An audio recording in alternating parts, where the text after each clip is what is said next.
अस्सलाम वालेकुम जी। तो जी आज हम आप लोग के लिए लेकर आए हैं फालसा जूस की मज़ेदार सी रेसिपी। और आज हम आपको बताएंगे कि हमसे कौन सी मिस्टेक हो जाती है जिसकी वजह से हमारा जूस अच्छा नहीं बनता।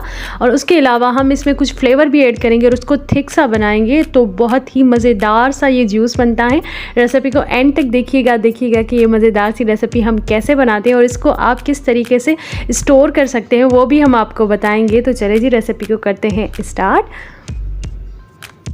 बिस्मिल्लाहिर्रहमानिर्रहीम। तो यहाँ पे जी हमने फालसा लिए हैं और उनको अच्छे तरीके से वॉश कर दिया है। अच्छा, इसमें बहुत ज़्यादा डस्ट होता है तो आपको सबसे पहले इसको अच्छे तरीके से वॉश करना है।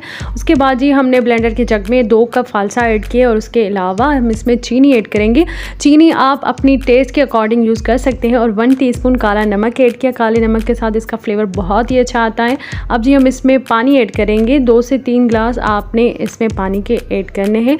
अच्छा, हमने यहाँ पे आइस क्यूब यूज़ नहीं किए। क्यों यूज़ नहीं किए? ताकि हमारा जूस है वो अच्छे तरीके से ब्लेंड हो जाए, वरना ब्लेंड करने में थोड़ा सी प्रॉब्लम होती है।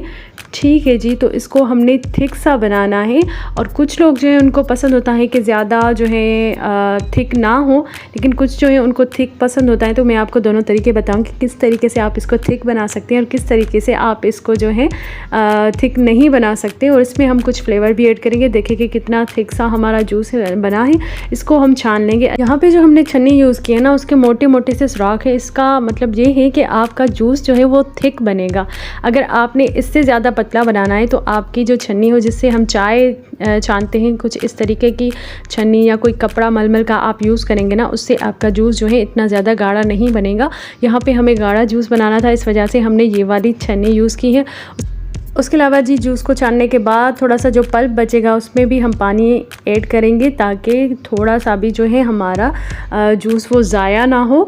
ये देखिए जी मज़ेदार सा फालसे का जूस बिल्कुल रेडी है सर्व करने के लिए। अब हम इसको किस तरीके से सर्व करेंगे और क्या फ्लेवर ऐड करेंगे वो भी आप देखिएगा। ठीक है जी, ये देखें कुछ इस तरीके का बना है। और हमारे घर में और तकरीबन मुझे भी ये वाला जूस बहुत ज़्यादा अच्छा लगता है, तो इसको आप लाजमी ट्राई कीजिएगा। थोड़ा सा जो है बीज वाला जूस वो जो है ना पीने में एक फ्लेवर आता है फालसा का। ठीक है जी, देखें 1 ग्लास में हमने ये फालसे का जूस ऐड किया। यहाँ पे अगर आपको ज़्यादा थिक नहीं चाहिए तो आप इसमें जो है वाटर भी यूज़ कर सकते हैं, पानी भी ऐड कर सकते हैं। ठीक है जी।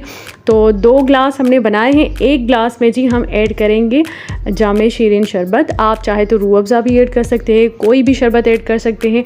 और उसके अलावा जी पहले भी मैंने आप लोगों के साथ एक रेसिपी फालसा की शेयर कर चुकी हूँ, उसमें मैंने सोडा वाटर यूज़ किया था इसमें, उससे भी इसका टेस्ट बहुत ही ज़बरदस्त सा आता है। उसके अलावा आप मिंट के फ्लेवर का जूस भी बना सकते हैं फालसा का, उससे भी टेस्ट बहुत ज़बरदस्त आता है। तो बहुत ही डिफरेंट तरीके से आप फालसा का जूस बना सकते हैं इस गर्मियों में। और इस रेसिपी को भी आप लाजमी ट्राई कीजिएगा, यकीनन आपको बहुत ज़्यादा पसंद आएगी। बहुत ही थिक सा जूस बनता है ये। और उसके अलावा मैंने सोडा वाटर वाली रेसिपी भी आप लोगों के साथ शेयर कर रखी है फालसा के जूस की, उसकी लिंक नीचे डिस्क्रिप्शन बॉक्स में, वो भी लाजमी देख लीजिएगा।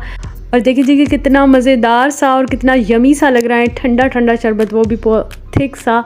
और इसको आप जब पियेंगे ना आपको इतना ज़्यादा अच्छा लगेगा ना। तो रेसिपी को लाजमी ट्राई कीजिएगा, मुझे फीडबैक दीजिएगा। अगर वीडियो अच्छी लगी है तो वीडियो को लाइक करें, चैनल को सब्सक्राइब नहीं किया तो सब्सक्राइब करें। मिलते हैं नेक्स्ट रेसिपी के साथ। अपनी दुआओं में याद रखिएगा।